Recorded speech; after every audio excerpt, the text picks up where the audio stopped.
Poin pertama sih ingin kami jelaskan, kita berharap yang membeli dan kita memang sangat ketat yang membeli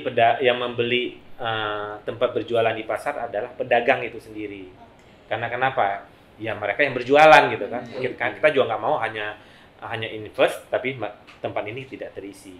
Jadi ini kita sangat ketat untuk mengawasi itu karena kita berharap semua yang beli atau memperpanjang di kita adalah pedagang. Terus yang kedua mengenai apakah biaya akan mahal. Nah kita juga akan ngatur kan ini juga melalui kajian ya Pak Dirum ya, nggak mungkin muncul angka yang tiba-tiba kan.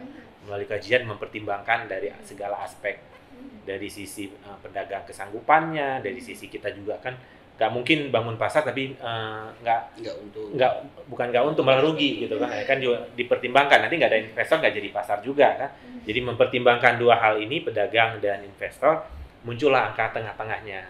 Jadi saya memberikan sedikit ilustrasi, rata-rata pasar itu asumsilah di loss itu misalnya di angka 30 juta. 30 juta per meter per 20 tahun. 20 tahun. Jadi memang kita memberikan hak ke pedagang ini untuk hak pakai 20 tahun. Jadi ilustrasinya misalnya satu loss luasannya kita udah bangun nggak kecil-kecil, lossnya juga udah 2 kali 2 4 kali 20 120 juta selama hak pakai 20 tahun. Kalau kita bagi tahunan jatuhnya hanya 6 juta per tahun 6 juta. Kalau dibagi lagi per bulan jatuhnya hanya 500.000. Nah kalau kita misalnya hitung hariannya hanya sekitar 16.000. Yang harus disiapkan pedagang untuk jadi kalau hitungan kita udah menghitung apakah PKL yang di jalan ini sanggup apa enggak. Sangat sanggup. Karena kita punya data Pak Dirum ya. PKL itu tiap malam tidak kurang mengeluarkan biaya itu sekitar 70 sampai 100.000 per hari. Ya buat macam-macam lah. Apakah itu oknum atau siapapun lah. Yang pasti sih tidak masuk ke pemerintah kan uang tersebut. Nah, dengan biaya hanya 16.000, mereka kita hitung-hitungan kita insya Allah sangat layak untuk kita revitalisasi. Wah, kompetitif banget ya. Iya, justru mendingan di pasar lah yang ketimbang di jalan ya. Daripada di jalan udah panas, becek. Hujan harus kabur kan. Ini legal jelas kalau kayak di jalan itu kan ilegal. Betul. Dan gak bakal ada fasilitas yang seperti di pasar Blok F ini kan. Kalau di dalam apa? Mereka kan punya legalitas juga bisa diurus. Istilahnya apa? Kamu jualan di mana? Oh, saya di alamat saya punya alamat. Kalau di jalan kan nggak mungkin keluar alamat ya. Jadi makanya kita juga yang tadi saya sampaikan, kita bangun pasar, kita dahulukan pedagang existing, tapi kita juga memberikan ruang buat teman-teman yang ada di luar, yang masih berjualan di luar untuk gabung masuk ke dalam pasar. Ini udah bisa booking belum nih?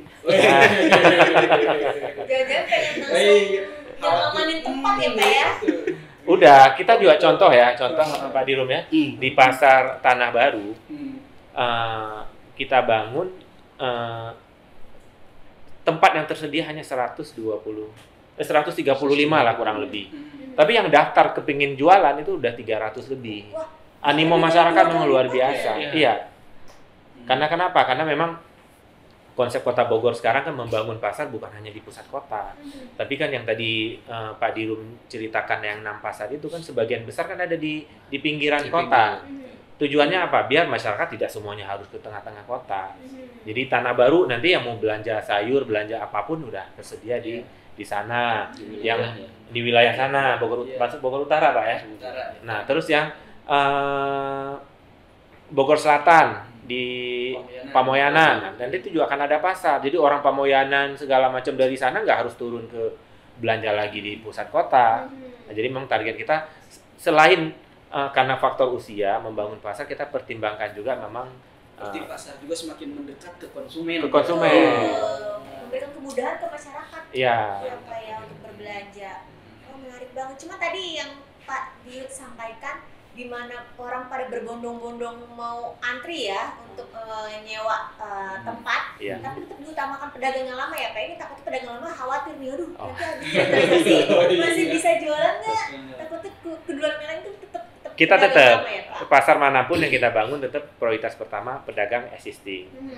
Jadi misalnya dari kuota yang ada eh, ada berapa yang tersedia, ini yang kita prioritaskan untuk lingkungan situ juga.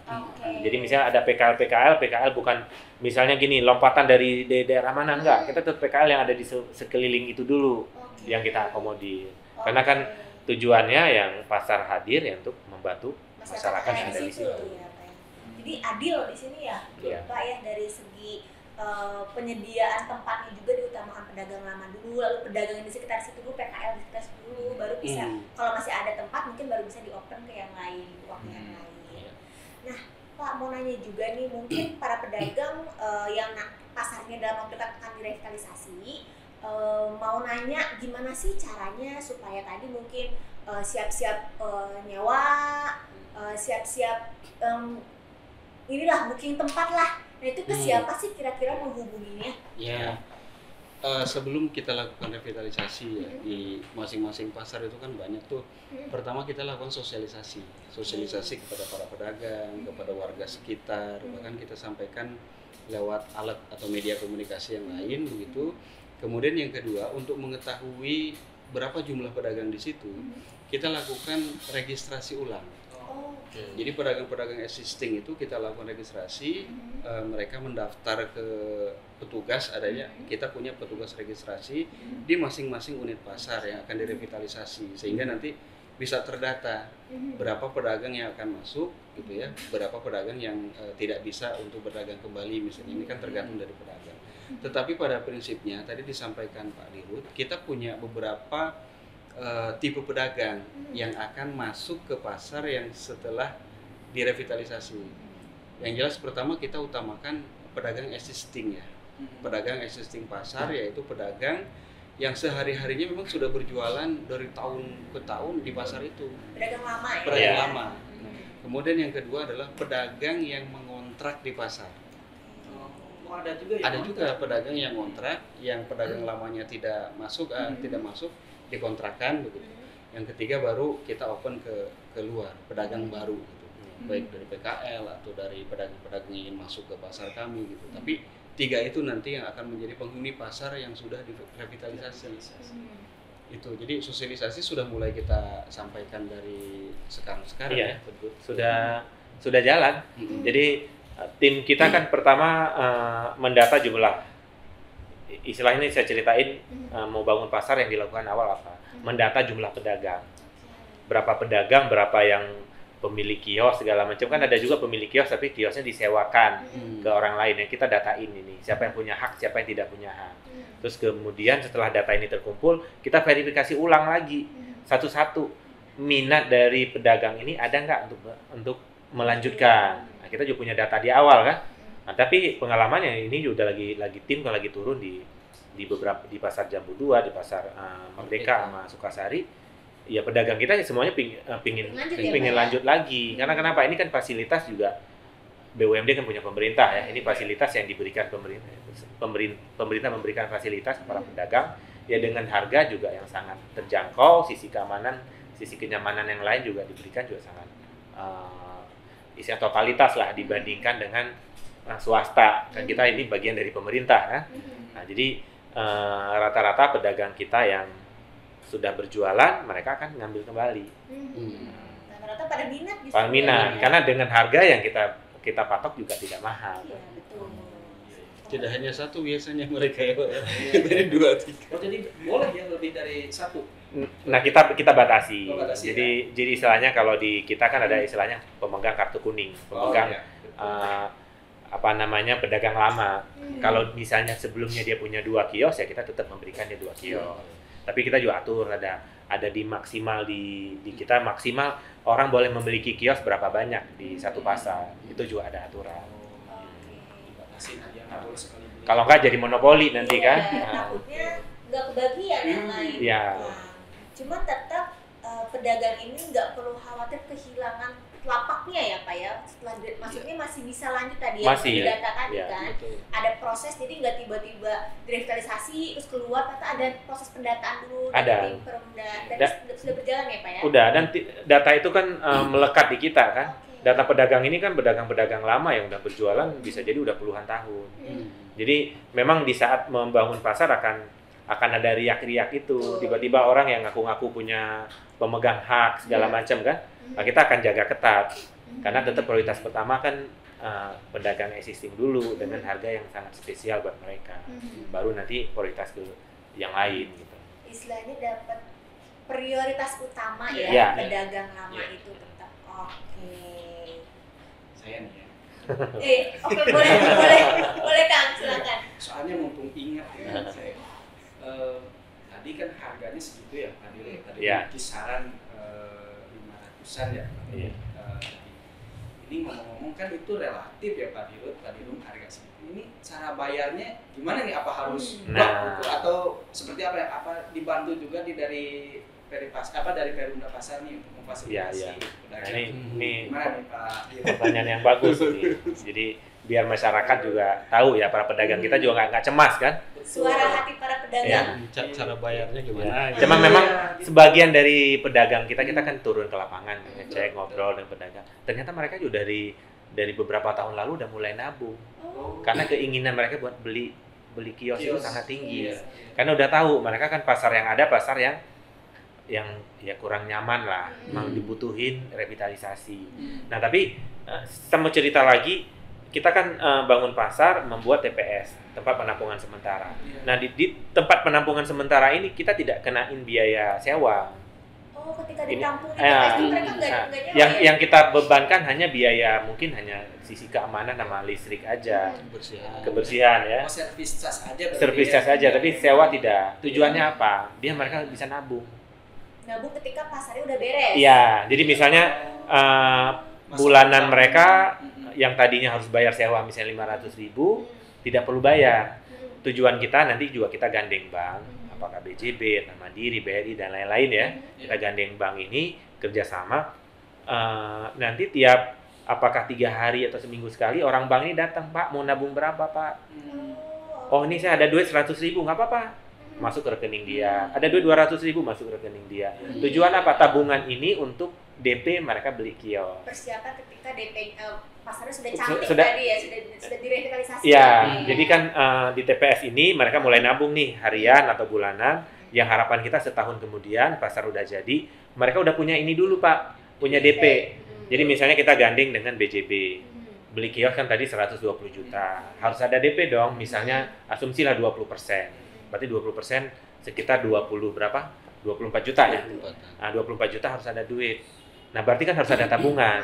Nah, kita bantu, salah satu yang kita bantu pedagang ini, pengaturan di saat TPS ini. Nah, jadi kita tidak ada bebanin biaya apapun, tujuannya bisa setahun ini mereka bisa nabung. Nah, ada rata-rata pedagang juga sebelumnya juga udah mulai nabung kan. Jadi nanti ada uang buat DP. Nah, uang DP sisanya mereka cicil ke bank.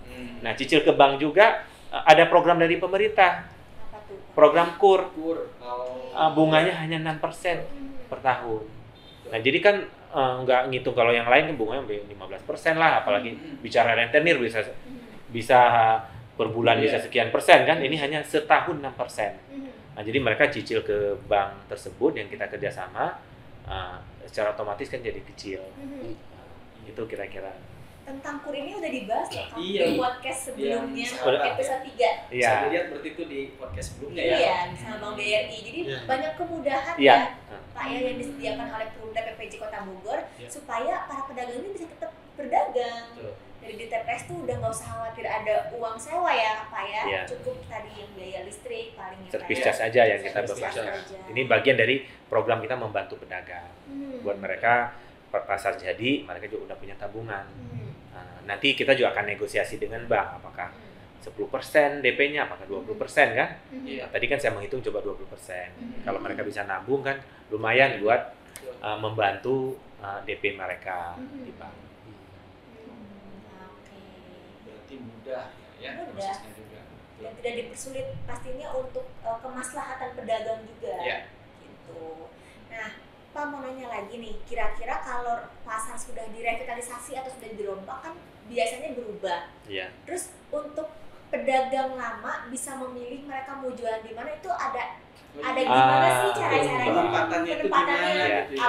Apa masih sama kayak dulu atau gimana nih Pak? Gimana? Nah, kita biasanya gini, di saat kita bangun pasar, secara otomatis akan berubah total.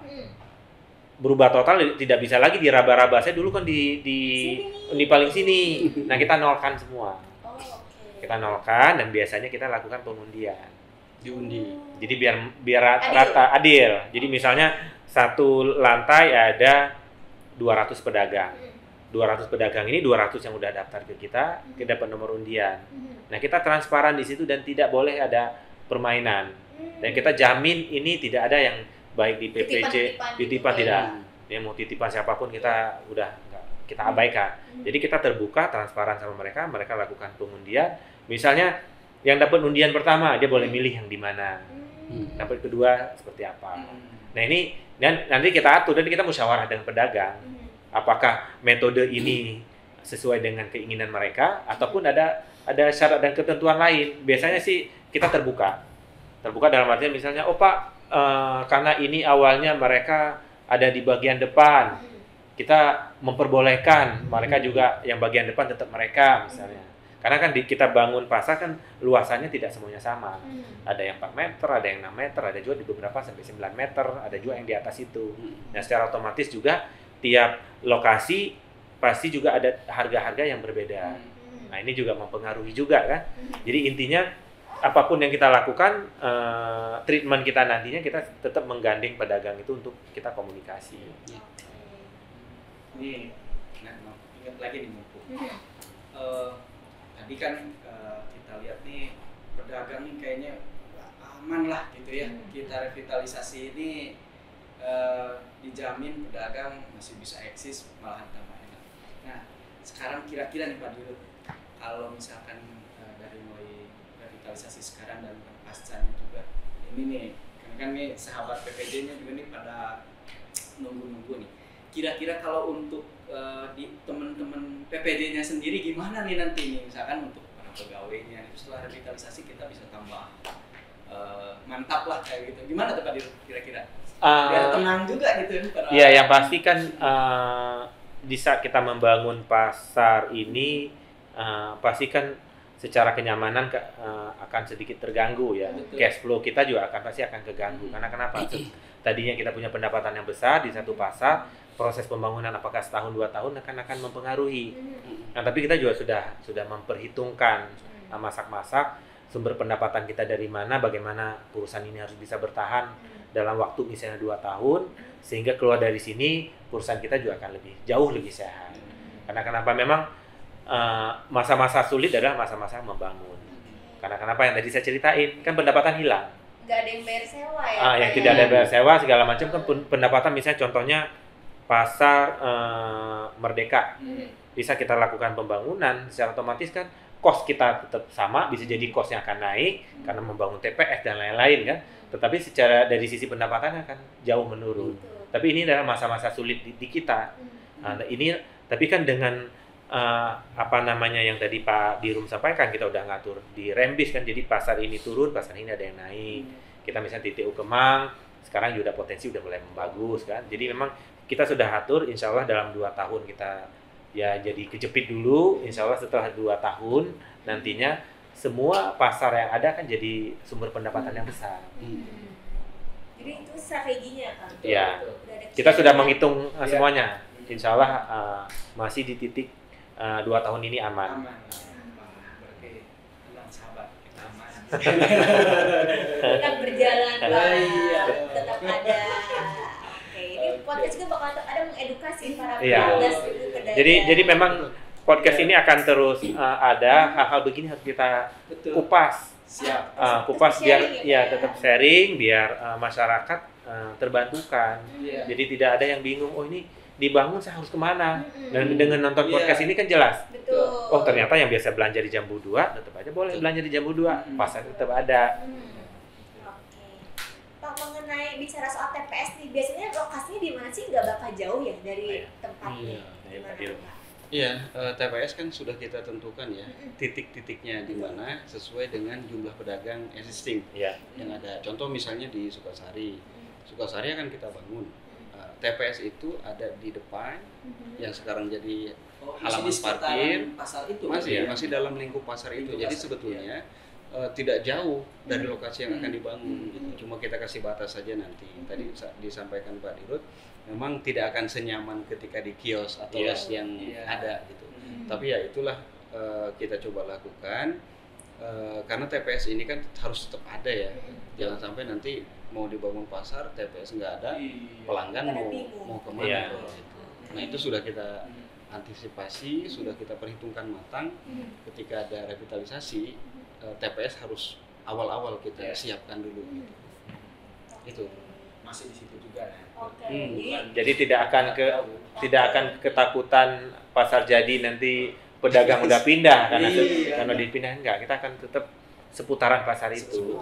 Kan karena ini punya beberapa langganan nih, Kang, di pasar Inceran biasa beli kosmetik di sini di Blok F gitu, tapi Blok F kan udah direvitalisasi ya. Misalkan di pasar Merdeka gitu, biasa beli ikan asin di sini, wah tiba-tiba nggak ada, ternyata masih sekitar situ ya, Pak ya, nggak perlu khawatir ya.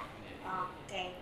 Nah terus nih Pak mau nanya juga, kalau jam buka tutup TPS itu jam berapa kira-kira? Masih sama kah seperti jam operasional pasar atau gimana? Iya, sama. Jadi pasar itu buka misalnya jam 7, ya TPS juga akan ada jam 7. Jam 7 sudah ada, jadi tidak ada perubahan dari siklus ya Pak. Siklus perdagangan akan tetap sama, Jadi dibangun pasar, ada TPS, jual beli perdagangan di situ masih tetap normal. Cuma sarana sama fasilitas aja yang berubah. Bergeser. Iya. Ya, paling bingung masyarakat kan di awal. Misalnya biasa belanja di toko Pak Ahmad. Pak Ahmad sekarang di mana gitu kan? Nah, nanti kan ada petugas juga kali ya yang nanti gini, kita akan yang pertama ada petugas, gitu ya. ada pegawai kita kan. Oh ini saya mau belanja, biasa beli telur Pak Ahmad di mana? Oh Pak Ahmad di ujung sana. Nanti kita juga akan bikin beberapa titik banner ya. Titik-titik misalnya signing lah. Signingnya penunjuk yang misalnya yang pertama zoningnya kan kita walaupun di TPS kan tetap ada zoning. Oh sayur ikan di bagian kanan misalnya, terus yang ini di bagian kiri. Nah nanti mereka kan tinggal cari di sana. Jadi pembeli nggak perlu khawatir, ada yang standby juga ya Pak? Tetap. Ya. Yang siap menginformasikan supaya belanja tetap ke langganan tercinta. Iya. Pak. Biasanya kalau udah cocok tuh susah. Iya. Itu ke pedagang maksudnya, pedagang itu maksudnya.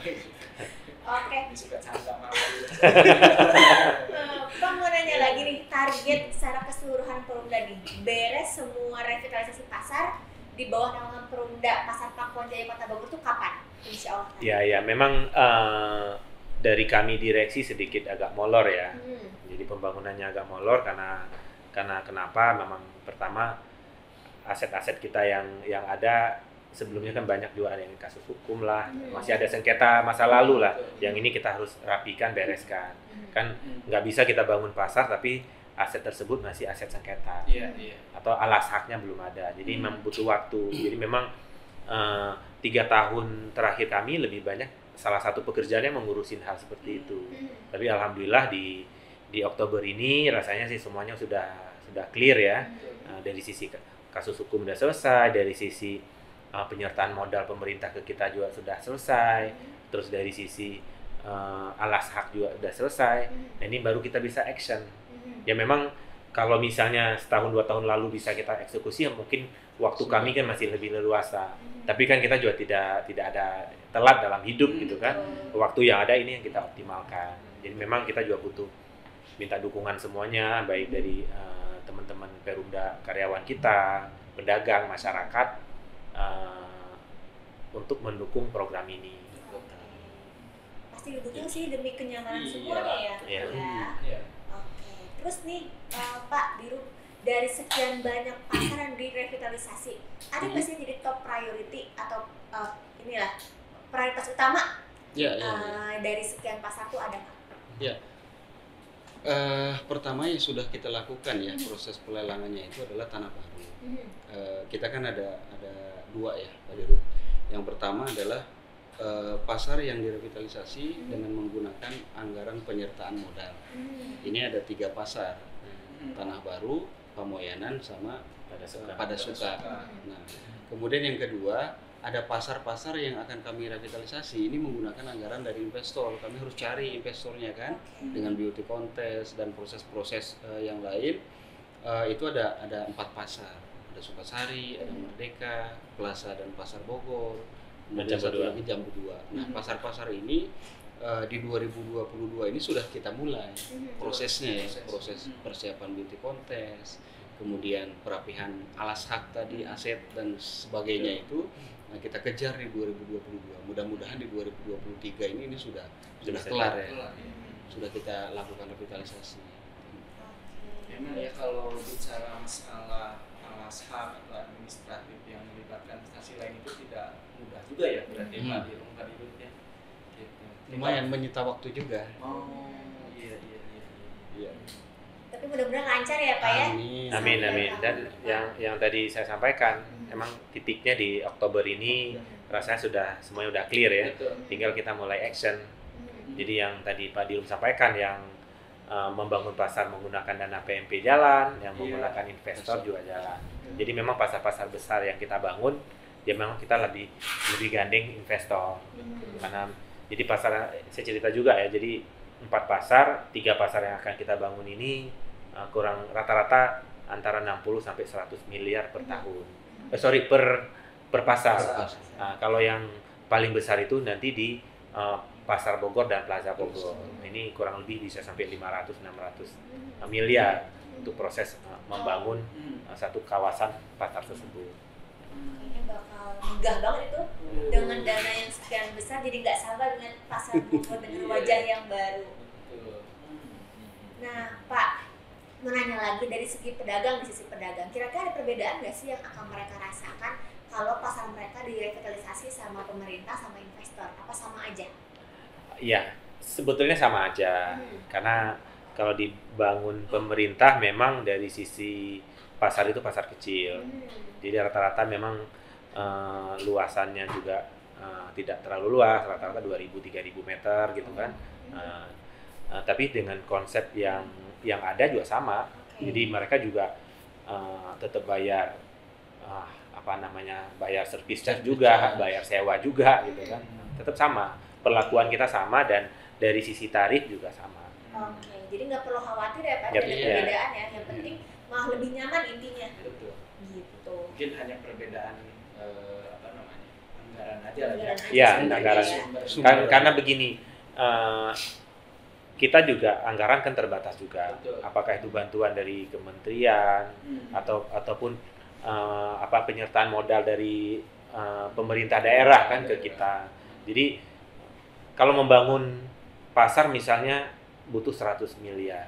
Berarti ini kan nggak gampang juga pemerintah daerah membantu kita untuk menyiapkan dana sebesar itu. Jadi kalau bantuan dari kementerian rata-rata kayak Tanah Baru itu hanya 3,6 miliar. Nah, kalau misalnya per tahun hanya bisa disediakan 3,6, berapa tahun baru jadi satu pasar? Sementara kan kita butuh butuh kejar target ya, biar pedagang itu juga bisa berjualan kembali gitu. Makanya pasar-pasar kecil kita menggunakan dana internal bahasanya ya. Tapi kalau pasar-pasar besar kita yang menggandeng investor. Tapi hasilnya sama aja tetap. Sama aja.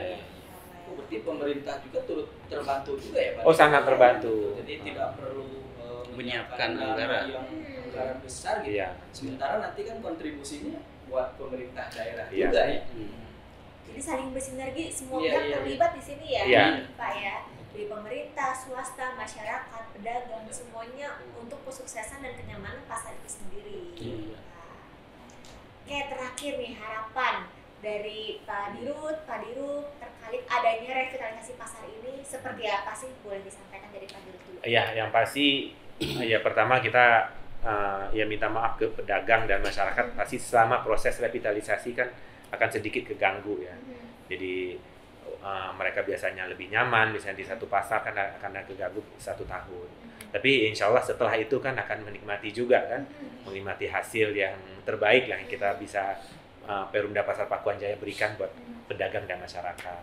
Jadi harapan kami ya tetap dari internal Perumda, dari pedagang, dari masyarakat mendukung program ini sehingga mulai 1 tahun ke depan akan ada pasar-pasar kita yang sudah direvitalisasi, sudah nyaman, sudah sangat aman buat seluruh masyarakat berbelanja di dalam pasar. dari Pak Dirut nih. Ya, menambahkan dari Pak Dirut barusan. Sebenarnya sama aja harapannya, tetapi begini, ayo kita jadikan program revitalisasi pasar ini menjadi program bersama ya, program Kota Bogor begitu. Kenapa?